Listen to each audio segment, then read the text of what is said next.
Maswerteng umaga po mga ka-STL. Narito na po ang resulta ng STL Bulacan para sa araw na to, first draw November 19, 2025. Araw ng Miyerkules. Naway mga natayaan niyo pong mga numero kanina ay manalo nawa ngayong umagang ito, 11 AM. Kaya't kunin niyo na po ang inyong mga ticket. Narito na po ang resulta. Ang mga numerong nanalo sa STL Bulacan ngayong umagang ito, November 19, 2025.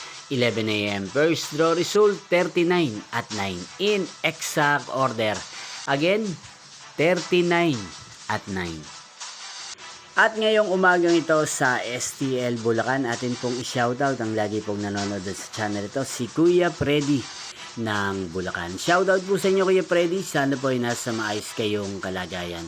At sa lahat po ng mga taga Bulacan, shoutout po sa inyo. Hindi pong napanood ang resulta ng STL Bulacan. Magkita-kita pong muli tayo mamayang 4 PM. Thank you for watching.